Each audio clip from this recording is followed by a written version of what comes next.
Imagine waking up to an arrogant HOA president illegally building on your land, knowing you hold the exact legal trap to legally steal it all back.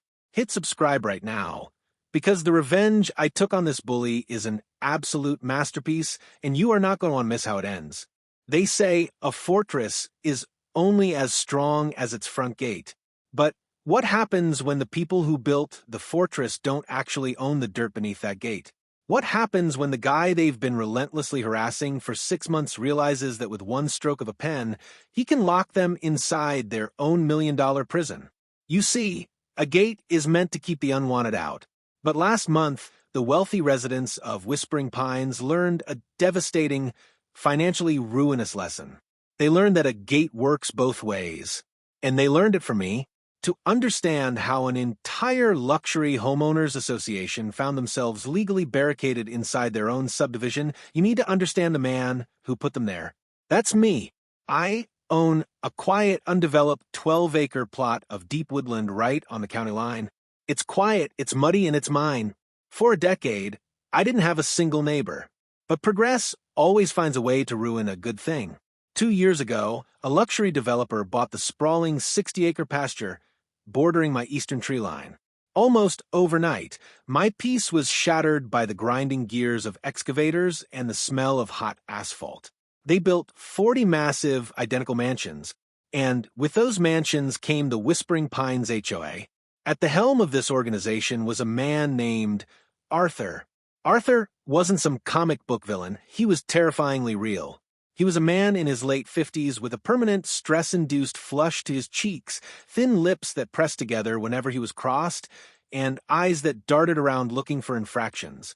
You could practically see the veins pulsing against the stiff, heavily starched collar of his polo shirts.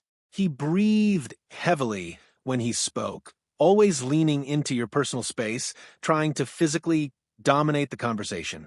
Arthur's ultimate vision for Whispering Pines was absolute, sterilized perfection, and my rugged, unlandscaped woodland was a stain on his pristine kingdom.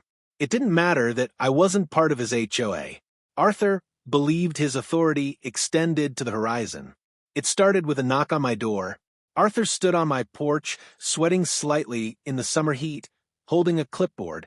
He didn't introduce himself. He just pointed a thick, trembling finger at my tree line. Those oaks are dropping leaves onto our newly poured entranceway. He breathed, his chest heaving with unearned indignation. You need to have them removed by Friday or the HOA will hire a crew and bill you for the labor. I looked at him, taking in the sheer audacity of the demand. Arthur, I said calmly, noting the way his face tightened at the lack of a respectful title. Those trees are on my land. Your entranceway is on your land. The wind blows. That's how nature works. He didn't like that. He turned sharply on his heel, his leather shoes scraping against my wooden porch, and marched back to his golf cart. That was just the beginning. The letters started arriving weekly. Official, aggressive notices printed on heavy cardstock. They complained about the height of my wild grass. They complained about the dust from my graveled driveway blowing onto their imported brick pavers. I threw every single letter into the trash, but Arthur couldn't handle being ignored. His ego required total submission. If he couldn't control me with paperwork, he decided he was going to wall me out completely. The HOA board approved a $500,000 project to build a massive, heavily fortified security entrance. I watched from my porch as commercial crews poured a massive concrete foundation, erected 12-foot stone pillars, and installed heavy, wrought iron mechanical swinging arms. It was a monument to their own self-importance. But as I stood near the property line, watching the crew test the massive iron gates, a strange, creeping realization washed over me. I looked at the surveyor's stakes. I looked at the county boundary markers. I looked at the exact arc of those heavy iron doors as they swung outward to let a car inside. Arthur was so obsessed with building his monument right on the edge of his kingdom that he made a catastrophic, unrecoverable miscalculation. The stone pillars were on HOA land, but the entire mechanical swing radius of the gates and the 20-foot stretch of pavement immediately behind them sat directly on a narrow, undeveloped sliver of municipal tax default land. Land that anyone with an internet connection and a checkbook could purchase from the county at any time.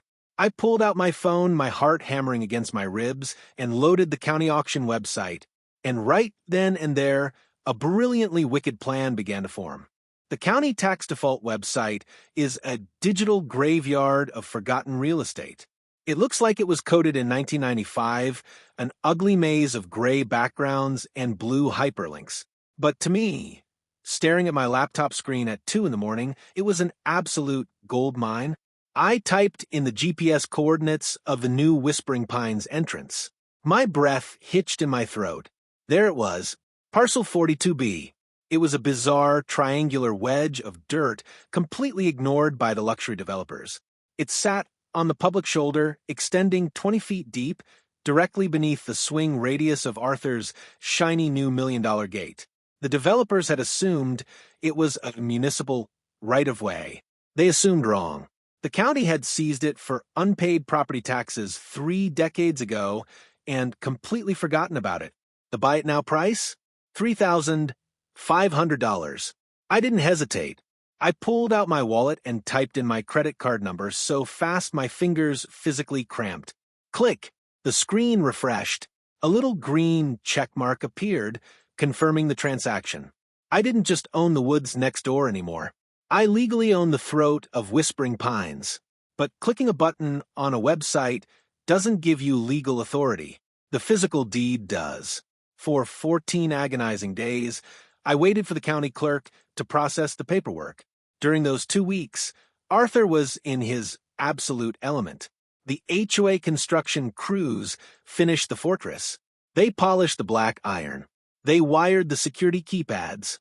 They even mailed out high-end embossed RFID access cards to all the residents. Arthur strutted around the entrance in his starch polo shirts like a proud general, completely oblivious to the ticking time bomb sitting directly beneath his leather loafers. He even had the audacity to host a ribbon-cutting ceremony. I watched from the shadows of my porch as 40 residents gathered with plastic cups of cheap champagne. Arthur stood on a literal soapbox and gave a breathless speech about uncompromising security, elite exclusivity, and keeping the wrong kind of elements out. He shot a pointed, arrogant glare directly at my property. I just raised my coffee mug in a silent, mocking toast. Enjoy the champagne, Arthur. Because the mailman had arrived that morning, and sitting on my kitchen counter was a heavily stamped, notarized deed proving I was the undisputed, absolute owner of Parcel 42B. The trap was fully set. Now it was time to spring it. The very next morning at 6 a.m. sharp, I made a phone call. Not to a lawyer, not to the police. I called the most ruthless, precise commercial surveyor in the entire state. I didn't want a standard property check. I paid double for a legally binding GPS-verified boundary marking, complete with certified court affidavits. When the surveyor arrived in his high-vis yellow vest, Arthur was already out there, aggressively polishing the smudge marks off the security keypad. He immediately puffed out his chest and marched over. "Excuse me." Arthur barked, his face flushing that familiar, dangerous red. "You are on private HOA property. Remove yourself and your equipment immediately, or I will have you trespassed." The surveyor didn't even look up.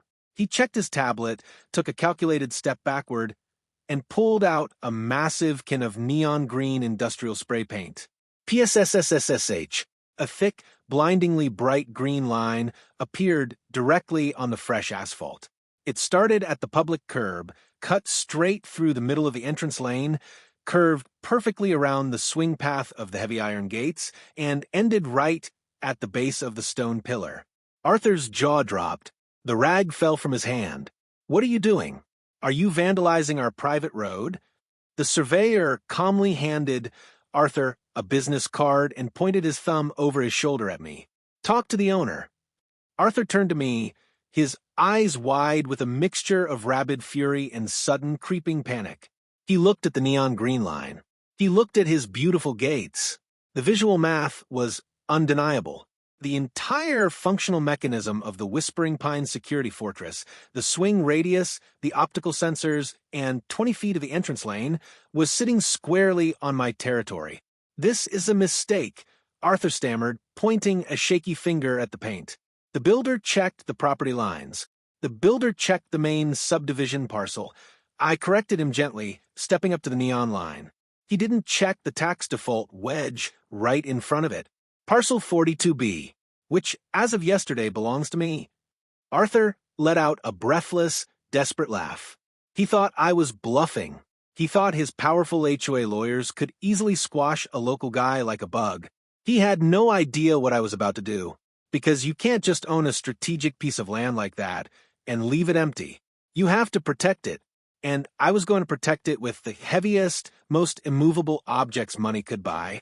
Arthur's face twisted into a smug, dismissive sneer. He had dealt with angry homeowners before, and he thought I was just another pest he could squash with a heavily worded cease and desist letter. "I'm calling our legal team," Arthur spat, his breath wheezing with unearned indignation. "By the time they're done with you, we'll own your little forest too." He pulled out his phone, his fingers jabbing aggressively at the screen.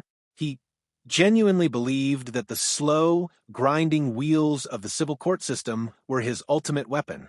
But civil courts take months to schedule a hearing. A diesel engine takes about 10 minutes to arrive. Before Arthur even heard the dialed tone, the low mechanical roar of a heavy-duty Peterbilt flatbed echoed down the public road. It wasn't a county truck. It was a private commercial rigging company I had hired 3 weeks in advance, right after my county auction bid finally cleared. Arthur froze, his phone pressed against his ear, as the massive truck backed up precisely to the edge of the neon green painted line. The cargo on the flatbed wasn't subtle. Sitting on the reinforced steel deck were 4 solid, reinforced concrete jersey barriers, the kind they use on highways to stop speeding semi-trucks. They weighed exactly 4,000 pounds each, and they were about to become my new landscaping. The crane operator hopped out, checked my deed, and flashed a thumbs up. "Right on the green line, boss?" "Right on the green line," I confirmed. Arthur finally realized what was happening. His face drained of all color, transforming from an angry crimson to a sickly, pale white. "You can't do this," he screamed, dropping his phone and sprinting toward the truck. "This is a designated emergency fire lane. It's illegal to block it." He was grasping at straws, and he knew it. "It's not a fire lane, Arthur," I replied, stepping directly into his path. "It's parcel 42B. It's private property, and I decided to decorate it." The hydraulic crane whined. The first concrete barrier swung through the air and landed with a massive, earth-shaking thud. It dropped precisely 1 inch outside the swing path of the heavy iron gate, sitting squarely on my neon green territory. Then came the second, then the third, then the fourth. Within 20 minutes, I had erected an impenetrable 16,000-pound wall of solid concrete directly in front of the Whispering Pines entrance. If you were driving down the public road, you couldn't even pull into the subdivision. But more importantly, the mechanical gates were completely castrated. The heavy iron doors of Arthur's precious fortress were designed to swing outward toward the public street. Now, they were boxed in. If the hydraulic motors tried to push those gates open, the iron would slam directly into 4,000 pounds of immovable concrete. I had officially corked the bottle. It was exactly 7:30 a.m., the prime time for the morning commute. And right on cue, a sleek black Range Rover rolled down from the luxury subdivision, stopping in front of the gate from the inside. A woman in designer sunglasses rolled down her window and tapped her RFID card against the sensor. The machine beeped enthusiastically. The hydraulic motors hummed to life. The heavy iron gates began to swing outward. Screech. The beautiful, custom-wrought iron violently slammed into the concrete jersey barrier. The metal buckled and groaned under the strain of the motors. Sparks flew from the hinges as the system tried to force itself open against an immovable object. Finally, the internal safety breaker popped, and the gates ground to a dead, mechanical halt. They were open exactly 3 inches, Not even enough room for a bicycle to squeeze through. The woman in the Range Rover laid on her horn. Within 5 minutes, there was a backup of 6 luxury SUVs, all trapping each other in a glittering, extremely expensive traffic jam. The honking grew deafening. The residents of Whispering Pines were officially prisoners inside their own million-dollar cages. Arthur was hyperventilating. He looked at the trapped cars, then at the concrete barriers, then at me. "I'm calling the police," Arthur whispered, his voice trembling with a mixture of terror and rage. "You're going to jail for criminal confinement." I smiled, pulled a lawn chair out of the back of my pickup truck, and sat down right next to the concrete barriers. "Please do, Arthur," I said, opening a thermos of coffee. I'd love to show them my deed. 10 minutes later, 2 county sheriff's cruisers arrived with their lights flashing. But when the lead deputy stepped out of his car and saw the paperwork in my hand, Arthur's nightmare truly began. Because the police weren't there to arrest me. They were there to enforce the law, and Arthur, blinded by his own ego, was about to make a completely unforgivable mistake. You never want to be the guy who calls the cops, only to realize you're the one breaking the law. The lead deputy stepped out of his cruiser, his hand resting casually on his utility belt. He took one look at the massive concrete barricades, the trapped line of luxury SUVs, and Arthur, who was literally vibrating with rage. "Officer!" Arthur shrieked, practically sprinting toward the deputy. "Arrest this man immediately. He is holding our entire HOA hostage. This is criminal confinement and domestic terrorism." The deputy didn't even flinch at the dramatics. He slowly walked up to the neon green line, looked at the concrete jersey barriers, and then turned his gaze to me, still sitting completely relaxed in my lawn chair. "Morning, sir," the deputy said calmly. "Care to explain why there's 16,000 pounds of concrete blocking a residential roadway?" I didn't argue. I didn't raise my voice. I simply handed him the heavily stamped, notarized deed to Parcel 42B, along with the certified surveyor's report. "Morning, deputy," I replied. "I'm just exercising my right to secure my private property. The HOA built their entrance directly over my tax parcel. Those barriers are sitting completely on my side of the property line." The deputy took the paperwork. He studied the deed. He looked at the neon green paint on the asphalt. He looked at the heavy iron gates that were currently wedged against my concrete. You could pinpoint the exact second the situation flipped. The deputy let out a long, heavy sigh and handed the paperwork back to me. He turned to Arthur, whose face was frozen in an arrogant, expectant smirk. "Mr. President," the deputy said, his voice entirely devoid of sympathy, "he has a certified deed and a verified survey. This is his land. He can put whatever he wants on it. This is a civil matter." Arthur's smirk vanished. The blood drained from his face so fast I thought he was going to pass out. "A civil matter?" Arthur gasped, his voice cracking into a high-pitched squeak. "He's blocking a fire lane. We have 30 families trapped inside this subdivision. What if there's an emergency?" That was the absolute worst thing Arthur could have said. The deputy's eyes narrowed. He looked past the blocked gates to the line of idling cars filled with furious, trapped HOA residents. "You're absolutely right, sir," the deputy said, reaching for the radio on his shoulder. "It is a massive fire code violation to have a residential subdivision with no secondary emergency egress. But he isn't the one violating the code. You are." Arthur stumbled backward as if he had been physically struck. The deputy clicked his radio. "Dispatch, we have a Code 4 violation at Whispering Pines. The HOA has constructed an unpermitted gate over a private property line, resulting in total egress failure. Get the fire marshal out here immediately." Arthur began to hyperventilate. The fire marshal doesn't issue warnings. They issue immediate, devastating, non-negotiable fines. By failing to secure the land beneath their only entrance, the HOA had essentially created a luxury death trap. The residents, who had been listening to the entire exchange from their idling cars, finally broke. Doors slammed open. Men in expensive suits and women in designer workout gear swarmed the gate, their fury entirely directed at Arthur. the invincible HOA president was suddenly completely surrounded by his own furious neighbors. "You told us this gate was fully permitted," a man shouted, jabbing a finger through the iron bars. "My kids are going to miss school," a woman screamed. "Move this gate right now, Arthur, or I'm suing you personally." Arthur was hyperventilating, his eyes darting frantically for a way out. He was completely cornered. The police wouldn't help him. The residents were turning on him, and the fire marshal was on the way to find the neighborhood into oblivion. He snapped, in a moment of sheer irrational desperation.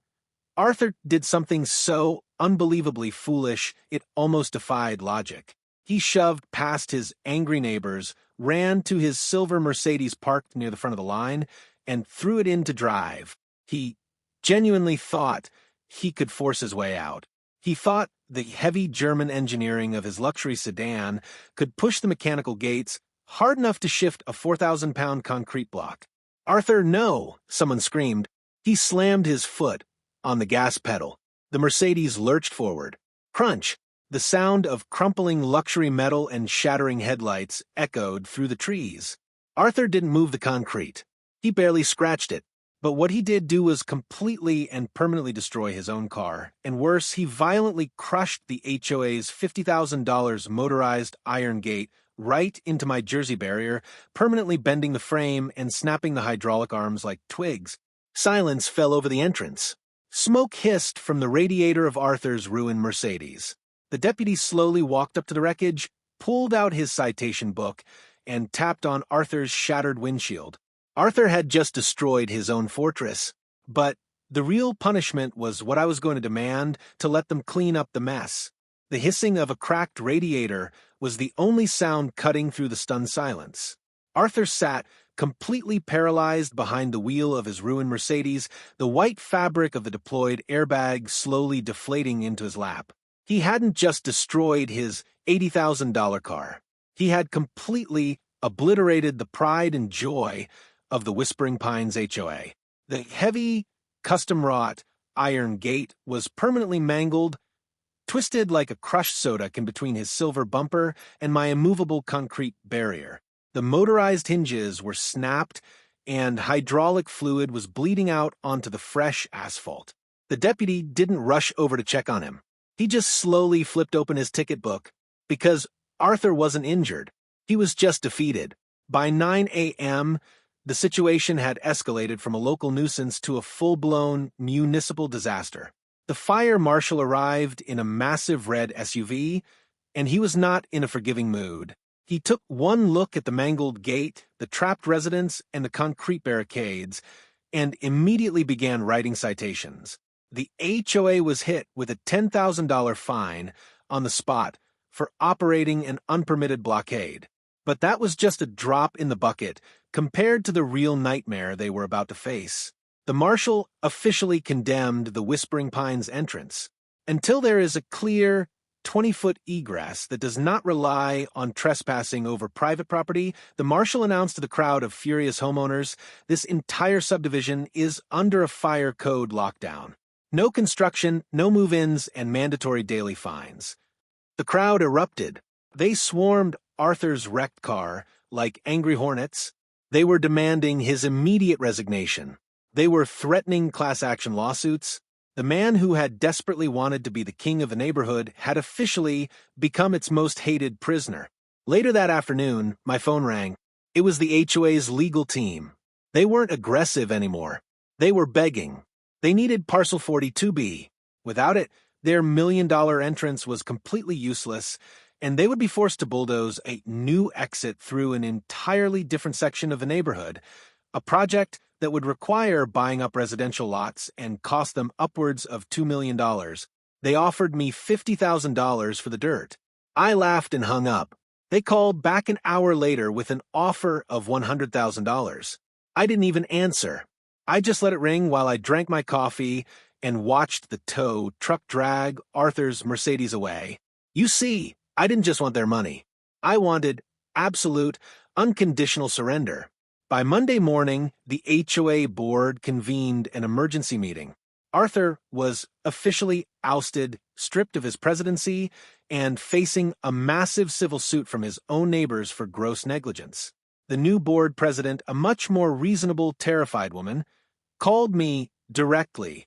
"What do you want?" she pleaded, her voice trembling. "Just name your price." I didn't ask for $1 million. I asked for exactly what I wanted from the very beginning. I demanded $250,000 for Parcel 42B. A check clear and free. But that was just the financial transaction. The real condition was the paperwork. I forced the HOA to sign an ironclad, legally binding perpetual easement and covenant of non-interference. It strictly prohibited them from ever contacting me regarding my property, my trees, my dirt, or my lifestyle. If a single HOA board member ever set foot on my land again or sent me a single piece of mail, the ownership of Parcel 42B would immediately revert back to me without refund. They didn't negotiate. They signed it that very afternoon. The next day, a heavy-duty commercial crane arrived and lifted the concrete Jersey barriers off the asphalt. The trapped residents were finally free to leave. The ruined, twisted iron gates were dismantled and hauled away for scrap, leaving the grand entrance wide open and completely defenseless. Arthur quietly moved away a few months later, unable to show his face at the community pool or look his neighbors in the eye. The heavily fortified entrance of Whispering Pines was permanently reduced to a simple open road. And me? I walked out to my porch, took a sip of my black coffee, and listened to the wind rustle through my wild, unlandscaped, perfectly messy trees. They say good fences make good neighbors, but sometimes a few blocks of solid concrete make the best neighbors of all.